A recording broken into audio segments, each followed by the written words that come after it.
Hey there, vintage audio lovers. Welcome to Spencertified, where vintage audio tech gets a second life. Today I'm going to show you how to set up your stereo receiver or amplifier the right way. It's very easy to do. Whether you're rocking a vintage Pioneer or a more modern Marantz, this tutorial will help you get it all dialed in. Here's what you'll need to get started. A stereo amplifier, a pair of speakers, speaker wire, RCA cable, and your source device. We're going to be using a CD player, but you could also have a cassette player, streamer, computer, really anything with an audio output.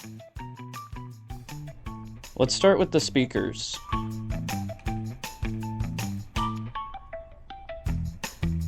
Most amps use red for positive and black for negative. Strip the wire ends, twist the strands, and match them up. Red to red, black to black, at both the amp and the speakers. If you have banana plugs like these, then unscrew them until you have enough space to insert the wire. Once inserted, screw the terminals back so the wire is snug.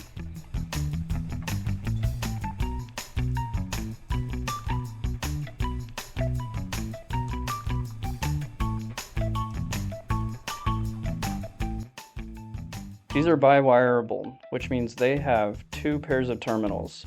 If yours are the same, just use the top terminals. And if you have spring terminals, press down the terminal the way we showed on the amplifier, then insert the wire. Getting the polarity right is very important. You're not going to mess anything up if you do mix them up, but the soundstage won't be very good and your bass is going to be all washed out and it's just not going to sound as good as it could.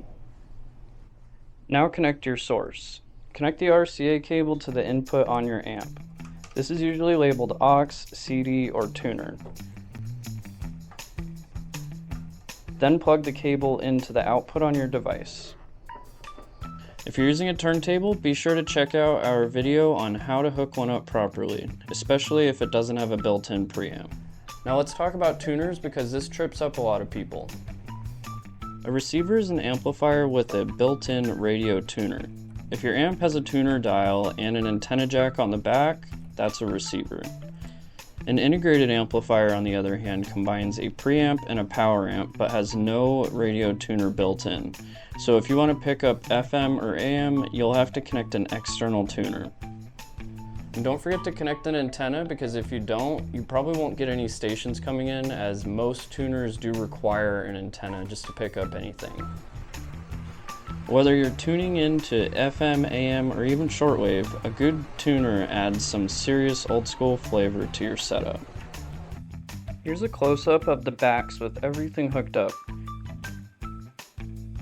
Go ahead and pause the video if you need a better look.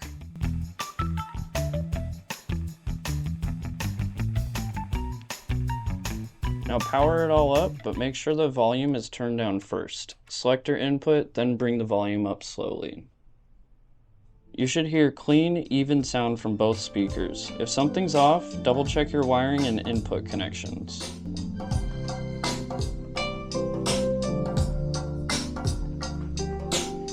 And that's it. Your stereo amp is up and running. Sit back, drop the needle, or cue up your favorite CD and enjoy that warm analog sound.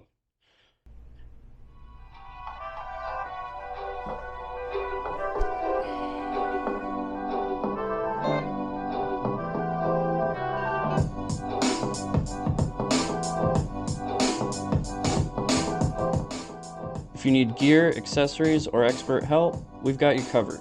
Visit us at Spencertified.com. Don't forget to like, subscribe, and tell us what gear you're running in the comments.